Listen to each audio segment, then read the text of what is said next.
Hello, everyone. My name is Jocelyn Medrick, and I am the Executive Director here at Great Marriages. And I want to welcome you to our 10 Great Dates event here in February, gearing up for Valentine's Day next week. Just a little update on what's happening here at Great Marriages. We are closed to the public still. Our mentoring sessions are available in person, couple to couple mentoring. But our office is closed to the public. So all of our events are going to be recorded and online and free if they're hosted by us here at Great Marriages through at least first quarter. We're going to evaluate probably beginning of March whether the event we have set up for the end of March is going to happen in person or not. So stay tuned for that. Check out our events page on our website, great-marriages.org, to see everything that we have coming up for you. So I am going to share my screen with you and we can get going on our 10 Great Dates event. So before we start with the 10 Great Dates, I just want to go through our mission and our vision here at Great Marriages. As if this is the first thing you've ever tuned into, I want you to know what we're all about. So our mission has three parts: to prepare and strengthen relationships. So we work with singles, dating, engaged, and married couples. To enrich marriages, that means things like tonight, like events, monthly events, our resource library, our couple-to-couple mentoring program. That's all to enrich your marriage or relationship if you're not married, to keep you connected and to keep you close. And then the last part is to keep families together. So that is our ultimate goal, that we would keep your family healthy, strong, and together. Our vision of our board of directors is a community of vibrant, strong, joyful, lifelong marriages. So that is what we're all about. And what do we do over here at Great Marriages? We're located in Sheboygan on Center Avenue between the Sheboygan Press Building and the courthouse, if you're wondering where we are. And we also have a Plymouth location for mentoring only. But what we do is couple-to-couple mentoring. So I've mentioned it a couple times already. The only cost for our mentoring program is an online assessment through our curriculum provider called Prepare and Enrich, and it's $35 per couple, and then the mentoring sessions are free. You can get more information about that on our website as well. We do monthly events, just like tonight. 10 Great Dates is one of our monthly events. We do have a marriage retreat scheduled for 2021. We're keeping our fingers crossed that will happen this year. It is going to be August 27th and 28th over in West Bend. And you can find information on our events page about that as well. We do corporate lunch and learns for businesses that support us. And then we have a resource library. So right now our library is closed to the public. It's by appointment only. So if there's a resource that you would like us to see if we have for you, just give us a call and we can make an appointment to get that to you. We have a fabulous website, great-marriages.org. You'll find our events tab, our resources, all on the top right side of that website. And Winter, my coworker, does a fabulous job with our Facebook page and our Instagram as well. So if you're not connected with us on social media, please do so, because we're putting out encouraging information for you every single day. So today, 10 Great Dates. This is the cover of the book. It's by David and Claudia Arp. They are the creators of this information. And really, if you feel like you've drifted apart, you need to reconnect, you learn to stay connected, this is for you. So we're not going to talk about 10 date ideas like go out to dinner or take a walk. We're actually going to learn principles and strategies to give you a lifelong successful relationship. Okay, so you don't want to do this all in one day or one weekend. I would suggest spreading it out maybe once a week. You do one of these dates if you have a date night every week, or if you're super busy, you have kids, and you just don't have that much time, try for once a month. I mean, just do them when you can. Okay, so that's just a little disclaimer. Don't try to do this like all in one day. So we've got 3 goals for date number 1. So we're on date number 1. Date number 1 is choosing a high priority marriage. That is what date 1 is going to be all about, is choosing a high priority marriage. So 3 goals. Goal number 1, where is your relationship at right now? Okay, if you're married, where's your marriage at? If you're not, where is your relationship at right now? You're going to talk about that. Setting some long-term goals, like 6 months, 12 months, 5 years out. And then learning some new skills or using the ones you already know. Sometimes we have all these tools in our tool belt. We know what we should be doing, but we're just not choosing to do it. So let's talk about that and let's use the skills that we have. There's also 3 principles that go along with choosing a high priority marriage. The first one is put your marriage as your first priority. So this means over other relationships, over other activities, or your marriage will not grow. There's a great book called Boundaries. It's by Cloud and Townsend. If you want to find some balance, that's a great book if you like to read. And this, putting your marriage as your first priority, it can be difficult. When you have small children, especially demanding your time, this can be difficult, but it can be done. So there is hope. The second principle is commit to grow closer. So you both have to make the decision that you're going to grow closer, that you want to do this. Okay, if you're not really committed to your marriage, you will give up easily when times get tough. This goes beyond just sticking together to a commitment to adapt to each other's changing needs.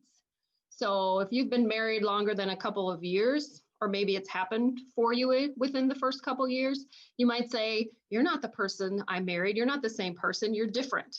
Yes, we are all going to change, and that's why we need to adapt to one another, because there's 7 different stages of marriage. That's another event we have.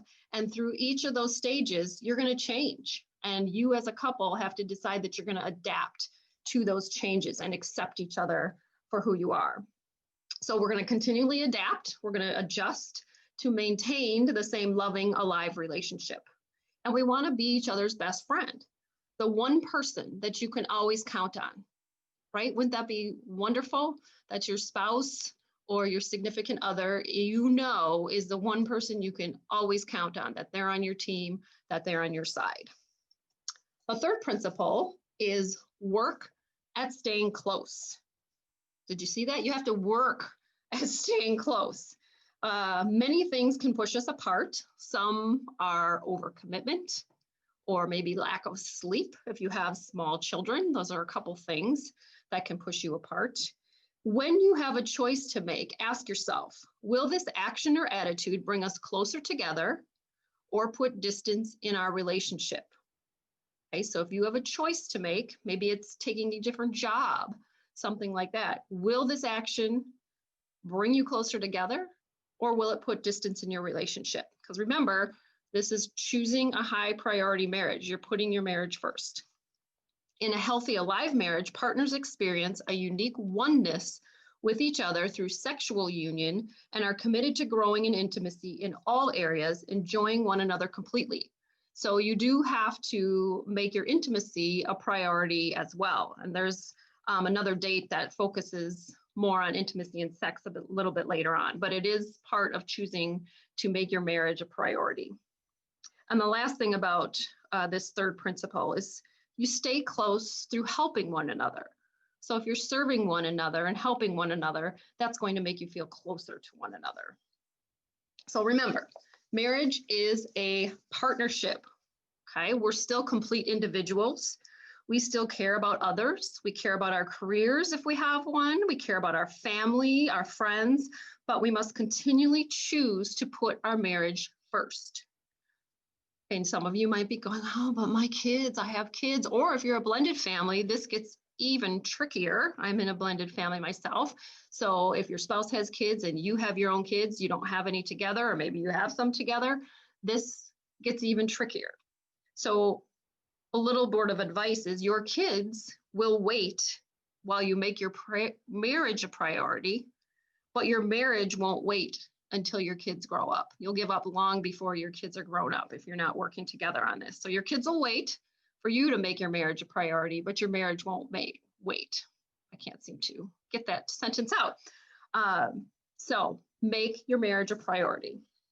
So date 1 exercise, as it says on here, review the dating ground rules. So we gave you attachments for every single date, And there is an attachment that should be the dating ground rules. So I would recommend reading this before every single date that you do. So if you're going to do date number 1 tonight, I would read through the ground rules and then go through exercise 1. And you decide how to best do this as a couple. Maybe you want to fill out the answers before you get together and talk about it, or maybe you want to go through the questions together. That's completely up to you. You two decide how you want to do each date. So that is date number 1. Now we're going to move on to date number 2, which is learning to talk. So a marriage relationship is only as intimate as the conversations you will have with each other.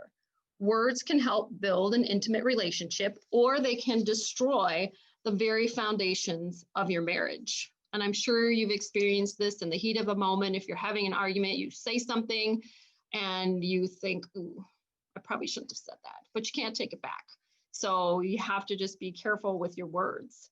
By understanding 3 patterns of communication, you can hone your communication skills and develop the habit of using more helpful patterns. So we're going to talk about 3 patterns of communication.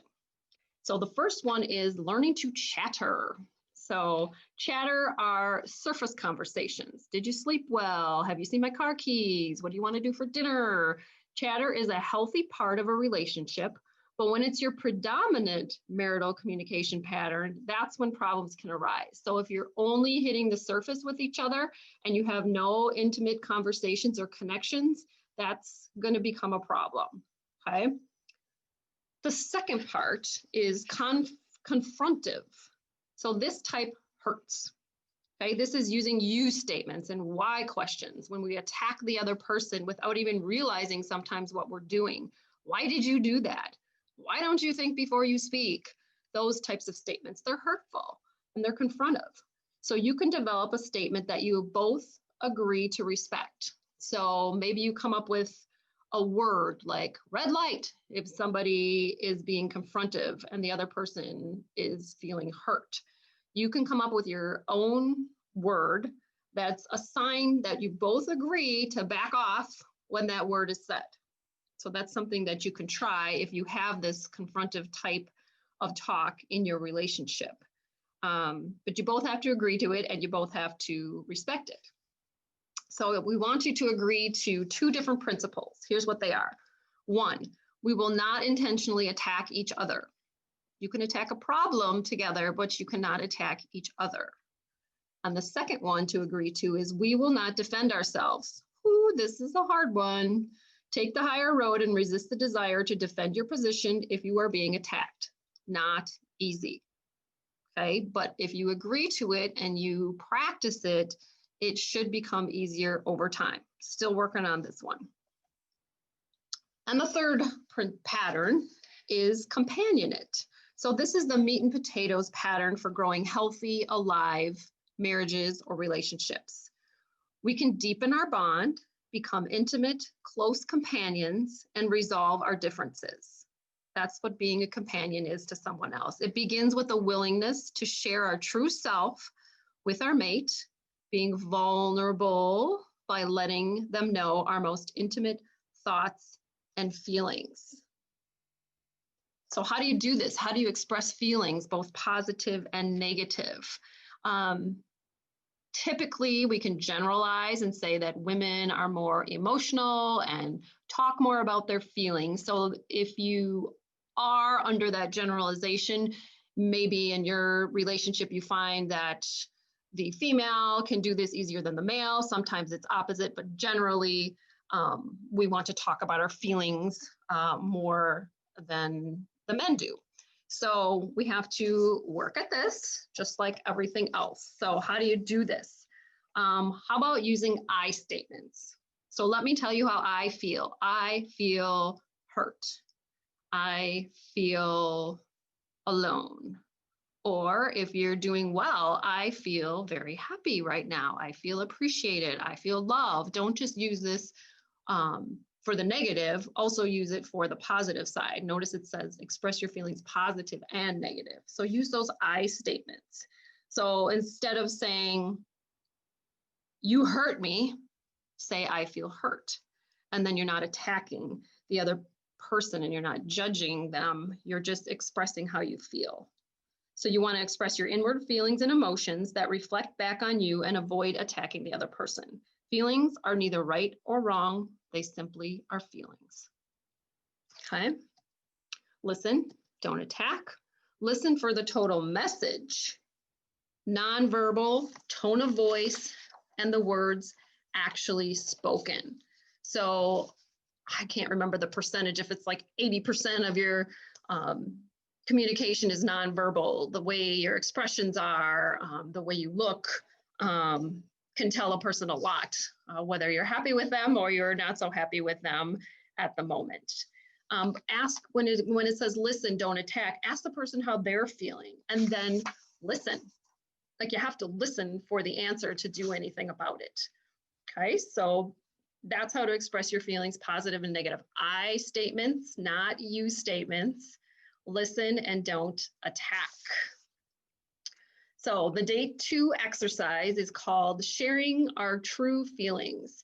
So find a location where you can talk quietly and privately. Again, if you're coming back to this to do it, a week later or a month later, review those ground rules again, and then start on the learning to talk, learning to share your true feelings, date number 2. All right, date number 3 is resolving honest conflict. So to survive in marriage, we need to learn how to deal with our differences and know how to handle conflict and anger, or our marriage will self-destruct. Okay, so how do we resolve this conflict? How do you handle conflict? This book has 5 different animals that they represent different types of how you handle conflict. So the first one is Mr. Turtle here. He is called the withdrawer.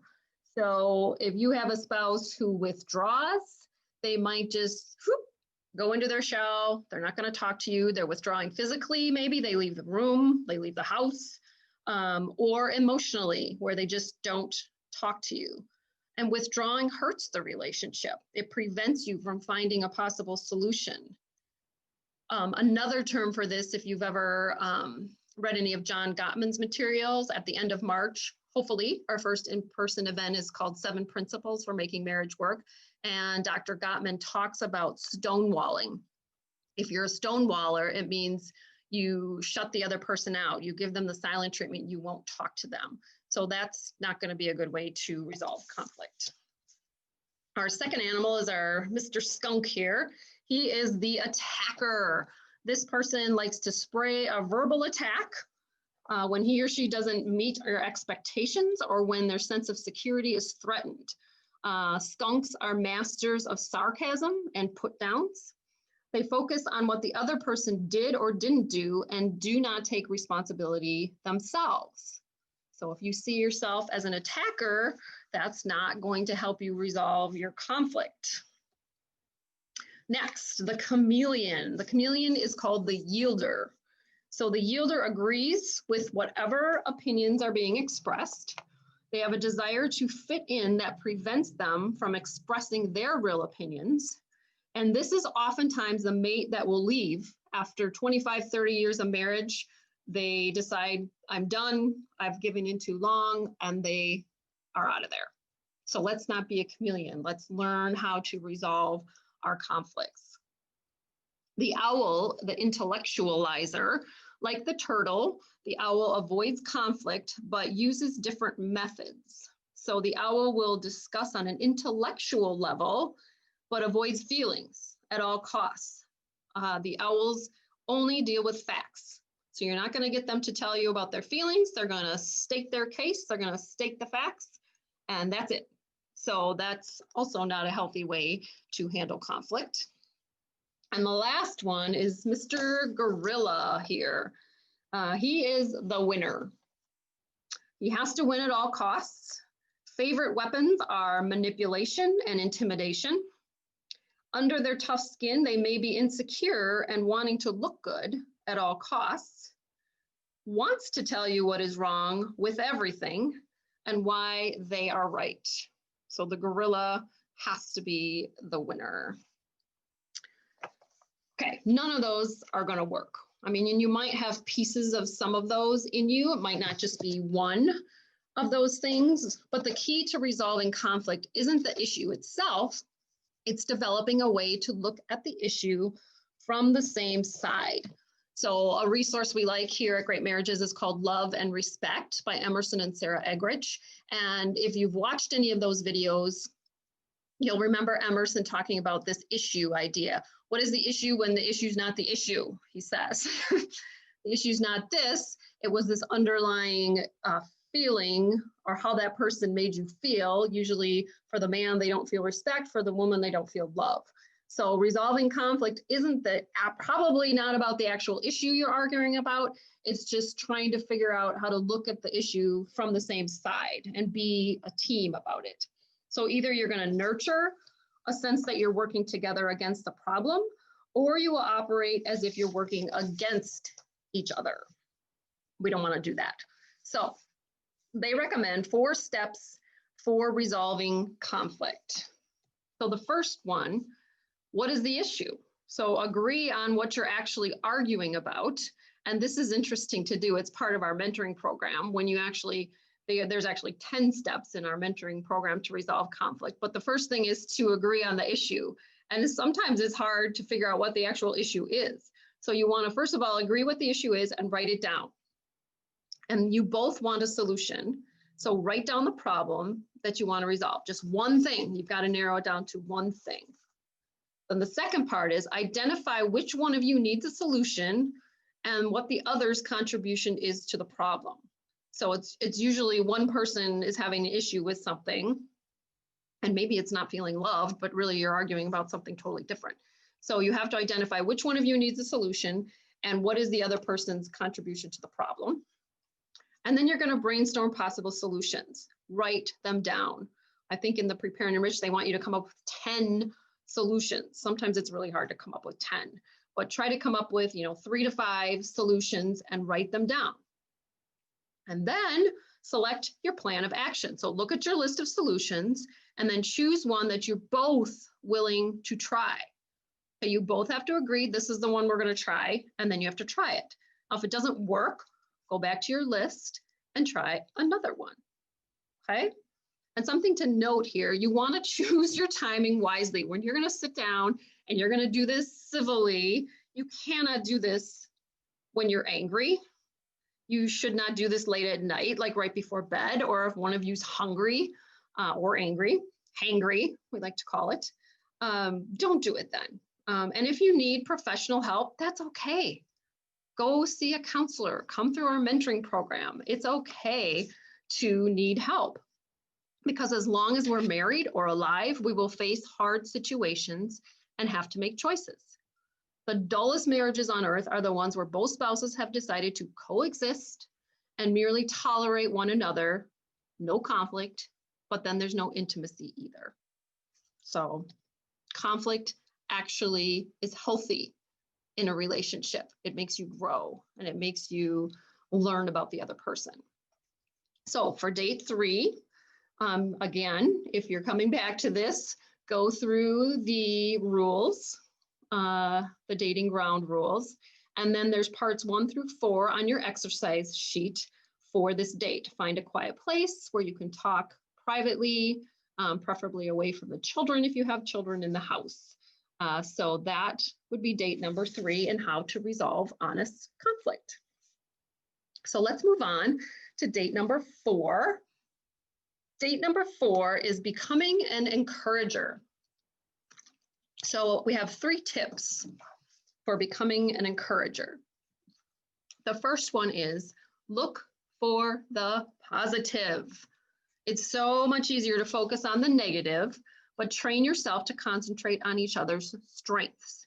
We can be threatened by our mate's strengths, or we can appreciate them. Something that Dr. Gottman, who I was talking about before with the stonewalling, he says you have to have at least 5 times as many positive to negative moments together if your marriage is to be stable. He says 7 positive to 1 negative is a more healthy ratio. And then for 24 hours, track the number of positive or negative things you say to your spouse, and then figure out what your ratio is. So if you're constantly only saying negative things to your spouse, why did you do that? Why did you do that? Anything that's negative, you're supposed to say 7 positive things. 5 makes you stable, 7 makes you have a much better marriage. So look for the positive is tip number 1. Tip number 2 is develop a sense of humor.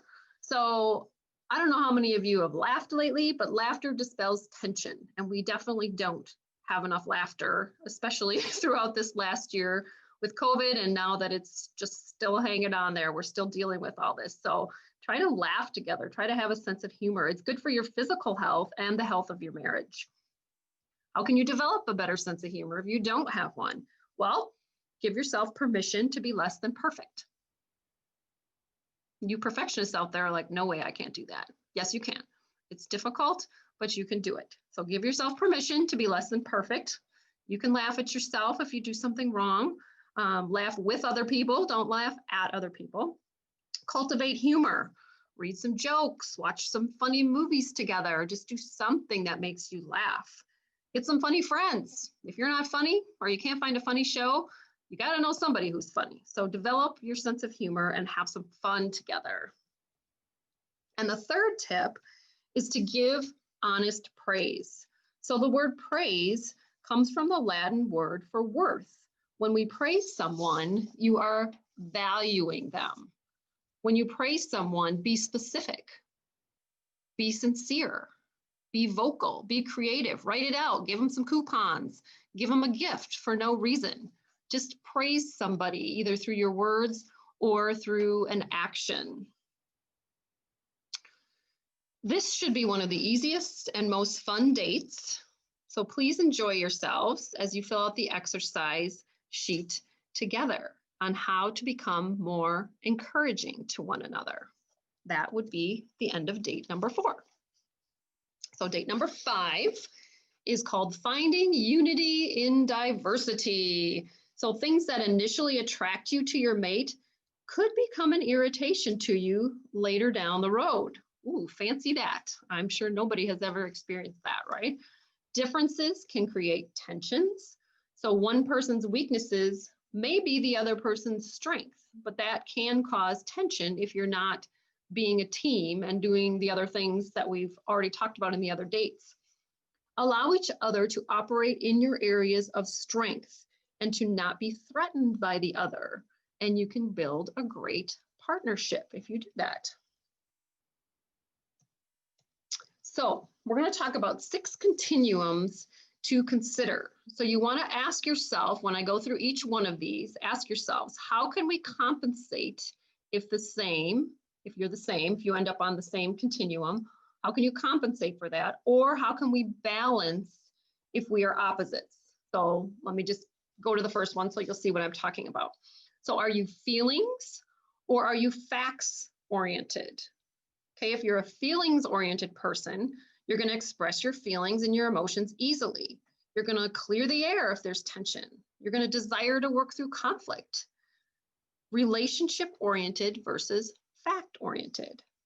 Okay, if you're a fact person, you're going to speak to express ideas and communicate information more than you're going to speak to express feelings. You're going to become uncomfortable when emotional subjects arise. You prefer peaceful coexistence. You're more goal-oriented than people-oriented. So think about this. In your relationship, are you a more feelings person or are you a more facts person? So if you're both feelings, it's going to be easier to have unity. If you're one or the other, then you're going to see that diversity. And one person's going to want to talk about their feelings, one person's going to want to talk about the facts, and then that conflict is harder to resolve. So we're just right now figuring out what you are. So think about that, feelings versus facts. The second one is private versus public. So private people, they like to be alone and have time alone as a couple. So they like to spend time by themselves and they like to be alone as a couple and they shy away from groups. A public person is more people around the better. They're energized by others, they care deeply for others, and they're involved in other people's lives. Now, sometimes you might be both. Like sometimes there's times that I just want to be by myself. I just want to take my book. I want to go lay in bed and I want to read. And then other times I like being around people. So it's not that you maybe can exclusively put yourselves in one of these groups, but you probably see a dominant. So just figure out what you each are for this. And then how do you either balance each other or how do you work together because you're on that same continuum? All right, are you spontaneous or a planner? So a spontaneous person, life just tends to happen.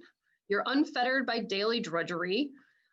Spontaneousness is a way of life. It's fun, exciting things get done, but the mundane things may be ignored, like menu planning, paying the bills, housework. And the planner likes structure, may be threatened by too much ambiguity. Usually they're orderly and prefer to do things the same way time and time again. When interruptions occur, they are irritating if they prevent carrying out the daily plan, and they need a gentle push to expand their horizons. So are you of more the spontaneous category or the planner category? The next one is active and assertive versus laid back and calm. So active and assertive would be someone who tends to be goal-oriented. They're continually in motion. They will happily help unfocused people get organized. They have abundance of ideas and energy to put those into motion. If you're laid back and calm, you are easy to be around. You're flexible. You rarely get rattled with life. You're not directive, but exert influence in other ways, and you have a great listening ear. So which one are you? Are you active and assertive, or are you laid back and calm? Next one, night owl versus daylark. Well, this is kind of clear. Night owl, you like to be up late, and the daylark likes to get up early. Which one are you? And the last one, time-oriented versus not. So the time-oriented person lives by the clock. This is totally me. And the not time-oriented is just happy to be there. They have no concept of time. They don't think about how long something's going to take. And if you are opposites here, it can be irritating because the time person wants to be on time and they're ready to go. And they look at the clock and they say, we should have left 5 minutes ago. So this is kind of a fun one. But remember, of all these, if you're opposites, you want to try to find unity in that diversity. You want to try to find balance with one another. So different isn't wrong. It's just different. This is another thing that Love and Respect talks about as well. Different isn't wrong. It is just different. Look for ways to complement each other and give balance to your team. Not compliment like you look nice to do, compliment like you're working together as a team. Appreciate the uniqueness of your mate and build a wonderful partnership based on your combined strengths. So your exercise is, while going through this, focus on each other's strengths. Okay, don't focus on, well, you're opposite from me, that's wrong, because we just said different isn't wrong, it's just different. You want to focus on each other's strengths, see how you can work together to find that balance, because you each have maybe some of the same strengths, but maybe some are opposite. And that makes it, of course, a little bit more challenging, but you can do it. So make a list of your couple strengths to help you fill each other's gaps. So that's the last thing, is probably part of the exercise there. So make a list of what are your strengths together, and then help each other fill in the gaps where you are opposite. All right, date number 6 is building a creative love life. So, sex. Are you comfortable talking about it with one another? Many people are not comfortable talking about sex and intimacy. Maybe their parents never talked about it. So how do you have a fulfilling sexual relationship? You need to be sensitive, first of all, to past hurts and trauma that someone might have gone through. Maybe there was abuse or really scary trauma in their background. And you need to be sensitive to that. And the person that experienced that has to be willing to share what they went through, so you can be sensitive to that. Get to know your partner. And if you've had past hurtful experiences, don't expect them to react or like the same things as you. Okay, men tend to be more visual and ready to go at a moment's notice. Women tend to need emotional closeness and anticipation to be ready for love making. Now, that is a generalization. It is generally true that most men are visual and most women are emotional. You could be the opposite, and that's okay.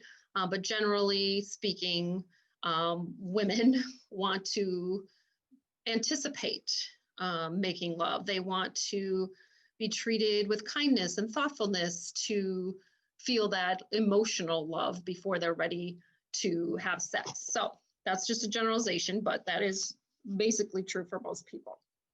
So we're going to talk about the different stages in your relationship.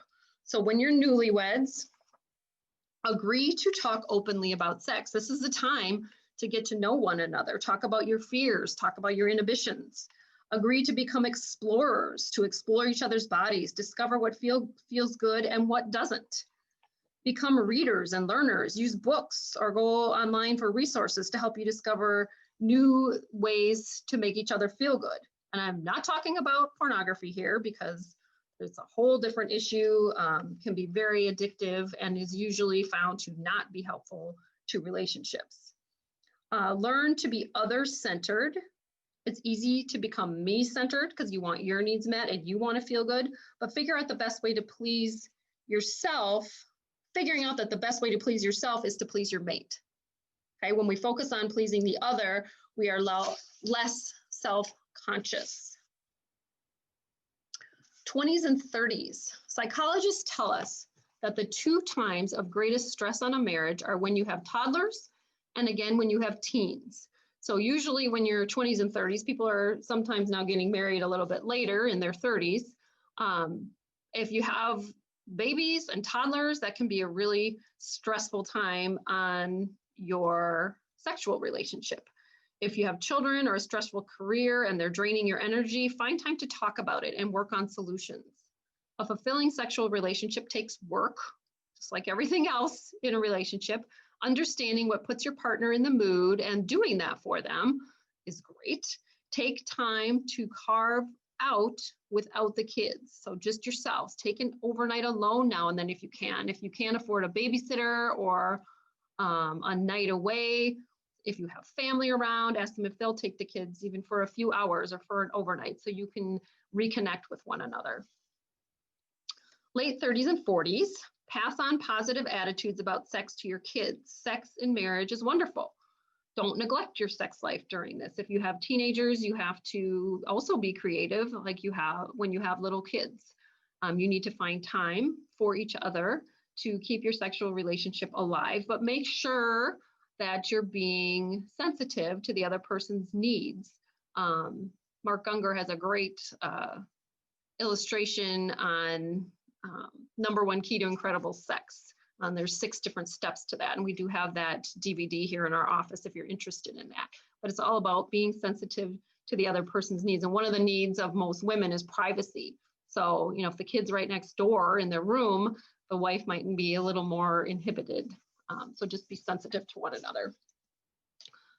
The stage of the 50s and 60s, they recommend trying new things, eating healthy and exercising, taking the initiative. So don't always leave it on one person because that's not fair. If one person always has to initiate, it's going to make it feel more like a duty probably to that person. You both should be taking the initiative. Your sex life can be as fulfilling and exciting as you want to make it, but it takes time and working together, just like everything else. Be sensitive to each other's needs and don't force your mate to do anything that they don't want to do. And then after you get into your 60s, 70s, 80s, they say, keep it alive as long as you can. That's their advice. So the date for date 6, building a creative love life. We talked about that already. Be sensitive to each other's needs. The exercise is take the sexual attitudes test. So on your handouts that we gave you, you can go through this, take the little test. See what your attitude is towards this part of your relationship. And then they suggest planning a getaway. So I mentioned some of those ideas just a couple minutes ago, but try to get away together and get some alone time. All right, date number 7 is sharing responsibility and working together. So how do you balance work and home responsibilities? Are your present responsibilities agreed upon by both of you? And if you arranged your various responsibilities on a seesaw, would it balance? I kind of like that. It's kind of fun. Like, okay, if you stacked everything up that you do and I stack everything up that I do around the house, would one side be way up and one side be way down? Or are you balancing and sharing responsibilities? So there's 2 areas to work on, the responsibility side and then the finances. Finances, this can be a tough topic for people as well. You want to define your financial goals, mutually agreed upon goals. So one person shouldn't be setting all the goals. Delay gratification if you can, if you really want that, whatever it is, boat, new boat, if you can delay it until you can afford it, or if you want to go on this dream vacation, maybe you make it a goal to save this amount each month so you actually have the money to do that instead of going into debt to get the things that you want. We can live with less. I know we can do that. Choose your lifestyle carefully. We actually have an event coming up on April 16th, which is called Planning Retirement Together. So you'll see that on our events page, and it's about not how to save or how to invest, but it's more about your dreams and your goals and how do you plan for your ultimate retirement together. So check that out on our events page. I mean, nobody can tell you what's best for you as a couple. You have to work on this together. You have to evaluate your expectations, and you have to redefine your goals as an ongoing process. So if you made goals as a newlywed and now you've been married 20 years and you haven't set any new goals, you might want to revisit setting those goals. So date number 7, you're going to concentrate on finding balance. You're going to attack the responsibilities, not each other. So if one of you is doing way more than the other person and it's irritating you, you need to use those conflict skills and attack the problem, not your significant other. And then use creative brainstorming to find helpful solutions. So that is the end of 7. We're going to move on to 8, date 8, which is balancing your roles as parents and partners. So how do children enrich your marriage? Children can definitely enrich your marriage. That's why we have them, right? Children can remind you that you are the one. You created them. If you have stepchildren, this can still be true, but it may be more difficult to feel that way. And we have some great resources. If you are a blended family, you have stepchildren, we love Ron Deal, D-E-A-L, his Smart Step Family series. We also love Gil and Brenda Stewart called Restored and Remarried. We have some wonderful resources. If you're a blended family, you're struggling, there's a new book, a 5 Love Languages book geared towards blended families. And there's also a Smart Step Family financial book. So how do you deal with finances when you have stepchildren? So lots of great resources you can contact us about if you're looking for step family resources. Children foster teamwork. So brainstorm ways to lessen stressful situations together. So if you're working together on situations with your children, that's going to bring you closer together. Children promote appreciation. You will appreciate time alone much more when you have children. Children promote creativity. You're going to come up with ways to get alone time and to focus on you. Sometimes you have to be very creative to do that. Children check our communication and keep us honest. You are the model. They watch you. They get their example from you. So get on the same page and be a united front for your children. And children prevent boredom. There's always something going on when you have children. And children give great rewards. It's rewarding to see successful children launched into life and the memories you have of raising them. So that is how children enrich your marriage. How does your marriage enrich your children? We provide security, we provide love, and we provide a sense of belonging to our children. We model healthy relationships. Okay, this is part of our mission, is to keep families together. We want every child to have a healthy example of what a marriage should look like. And this is your job as the parents or the step parents, is to give those children a healthy example so they can replicate it in their lives, pass it on to their children, and generation of healthy relationships. We give guidance and leadership. We teach life skills. We pass on traditions and values. Okay, those are all ways that you are going to enrich your children. And there's the name, Ron Deal, Smart Step Family Resources. And again, just contact us if you want some of those resources for blended families.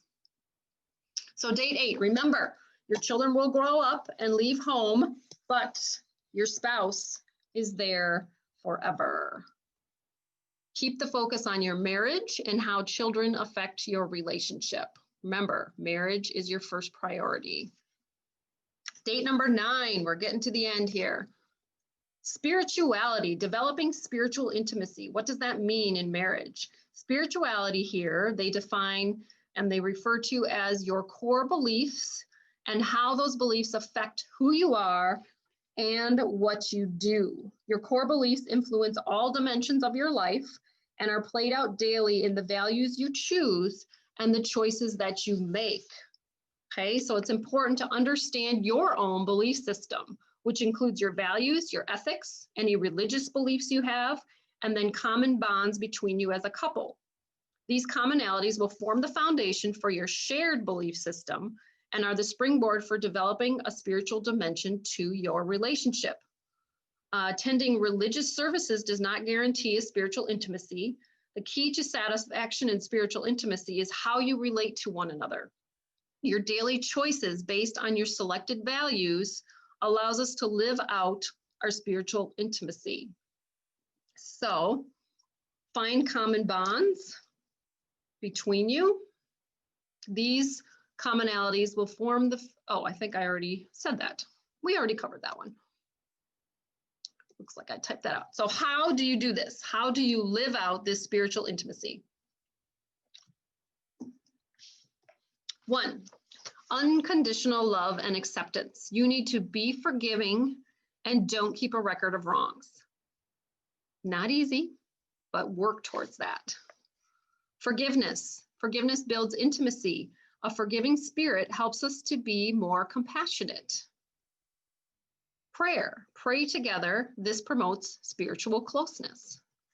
And service. You want to serve one another. We talked about this in an earlier date.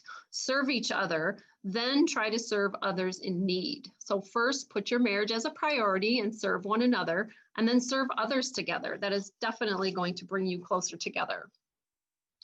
So this one, if you are in different places, please be sensitive. Talk about what you have in common. And this is an opportunity to share your inner feelings, not change your spouse. So when people hear spiritual, they think religious. But as we said, this isn't just religious beliefs are part of this, but it's about your core values and your core beliefs. Are those the same for both of you? Are some of them different? This is where you need to be sensitive. Okay, you're not trying to change the other person, but you do want to share your inner feelings and find those commonalities. So that is what, that is what date 9 is going to help you do. So find a quiet place to talk, go and do the exercise for date 9. And the last date, having an intentional marriage. Okay, this is a 3-step process.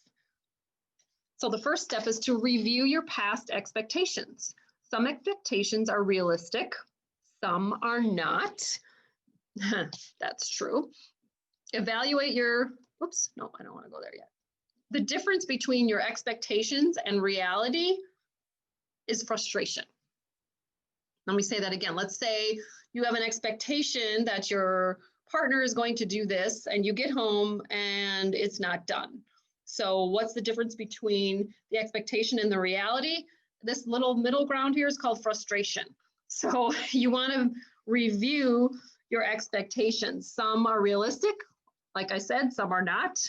And talk about your expectations. If your expectations are constantly not being met, I think you need to talk about them. Otherwise, there's just going to be resentment and anger in your relationship. 2, evaluate your present involvement style. The first step to moving closer is to understand where you are at right now, okay? So there's 3 types of involvement styles. The first one is minimal involvement. This means that your life and the life of your partner overlap very little. You have separate hobbies. You're usually quite independent of each other. This is, I think I mentioned before, you're kind of just coexisting in the same household. That's minimum involvement. Moderate involvement, most couples fall here. Couples are friends and lovers, but they also try to manage separate careers, or maybe they have separate friends or hobbies. And then maximum involvement, your lives are deeply involved. Most of your friends are the same. You make most decisions together, and you share your innermost thoughts and dreams. You still have some interests and activities that do not include the other person, but for the most part, your lives are deeply involved. This is really where you want to be, at maximum involvement. So where are you at? Minimum, moderate, or maximum? And how involved do you want to be? Ask yourself those questions. And then set realistic future goals. A marriage goal is a target to which you agree to work towards. So how do you do this? You have to get started. What is your goal? How are you going to reach it? When would you like to reach it by? And then you monitor your progress. So in order to have an intentional marriage, like we've been saying through all of these dates, you have to be intentional. You have to work together. You have to decide that you're going to work together. Don't make one person fill out all the paperwork for these dates. Then you're not having an intentional marriage. You're not putting your marriage as a first priority. So you're on date 10 now. It's the last one. We want you to take your time with date 10. Don't race through this. Set at least one goal that you both want to achieve, and then go through all 3 parts of the exercise. There's an expectation survey, there's degrees of involvement in marriage as part 2, and then the third part is setting realistic goals. So I mentioned some other resources. Now that we're done with all 10 of the dates, I hope that you will take 10 weeks or 10 months to go through those dates to build a stronger lifelong relationship or marriage. But some other resources that I probably have mentioned during this talk, here's the Love and Respect. You can see how to spell Emerson and Sarah Eggerichs.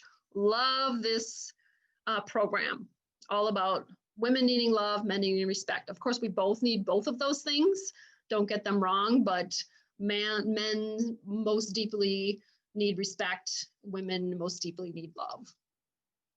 I mentioned Mark Gungor. He has an awesome resource called a flag page, flagpage.com. You can look that up. It gives you a flag of what is important to you, what is most motivating to you, and it's really interesting to see what your spouse comes up with. Shanti and Jeff Feldhahn, they just did an event for us in January called Thriving in Love and Money. We do have that resource coming. It's probably here already by the time this one rolls out. But they also have other books that are easy to read for women only, for men only, surprising secrets of highly happy marriages, and so on. Love their books. Here's the Blended Family resources again, Restored and Remarried by Gil and Brenda Stewart, and the Smart Step Family. Smart Step Family has tons of different books in the series, Smart Step Mom, Smart Step Dad, Smart Step Family, Smart Step Marriage, lots of great resources for blended families. And then our mentoring program. So I mentioned in the very beginning that we do couple-to-couple mentoring. If you are interested, if you've gone through these dates and you're still kind of struggling and you still need to find a happy medium, find out how to make your marriage a priority, how to be intentional about that, you can come through our mentoring program. The website on there, great-marriages.org/mentoring, gives you detailed information of how the program works. And at the bottom of that page, there's a form that you can fill out to sign up for the mentoring program. So check that out if you're interested in coming through our mentoring program. Again, you can contact us with questions. There's our website again, great-marriages.org. You can email us at info@greatmarriages.org. Sign up for our Facebook, sign up for our Instagram. It is really our goal to be here to help you. So we want to help you have the best, most healthy relationship that you possibly can. I'm going to stop sharing my screen and come back to you. So I hope that you've enjoyed the dates. I hope that they've brought you closer together. If you need us, we are here to help you. So just contact us through the website, give us a call. I wouldn't just stop by because, like I said, our office is still closed to the public. So make sure you call if you want to stop by the office to check out a resource. But just know that we are here to help you.